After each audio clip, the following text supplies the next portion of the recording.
По само 2 дена од пречекот на Ципрас излеза на површина вистинската причина зошто немаше државни почести, македонски гардисти и химна пред владата.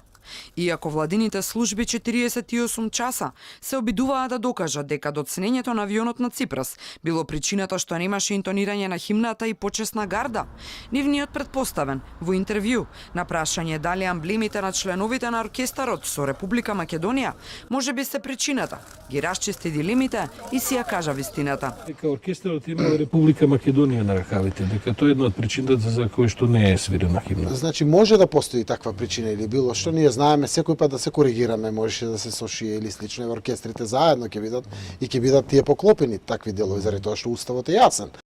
Премиерот призна зошто тогаш 2 дена се замајува јавноста дека стиховите што се символ и дел од македонската химна не биле причина за Ципрас да им се налоти, па одбраа да ги збришат од сценариото.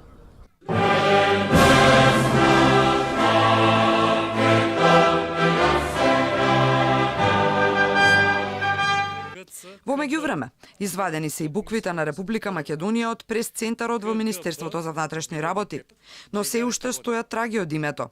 Ова е снимка од последните обраќања на портпаролот на МВР во врска со авионската несреќа кај Солунска глава. Значи непосредно по доаѓањето на Ципрас. Доволен мотив за хумор и иронија на социјалните мрежи. Дали и Спасовски се исплаши дека Ципрас можеби ќе му помине на кафе, коментираат граѓаните. Скинатите химна и гардисти од сценариото не беа единственото изненадување. И таблата на владата со новото име 8 на утрото пред грчкиот премиер да стигне.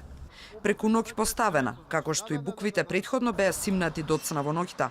И за ова владата се трудеше да објасни дека немало апсолутна врска со доаѓањето на Ципрас, туку коинциденција било, иако претходно се тврдеше дека дури по изборите ќе се поставела. Дилемата е зошто работите се замајуваат и прикриваат, табли се поставуваат скришно и навечер, кога преспанскиот договор е јавен документ, што сите знаат да го прочитаат и знаат што точно сме подпишали и што треба да направиме. После изборите ќе се објави тендерот за промена на сите табли на сите институции, со што финално ќе се збриши името Република Македонија од нив.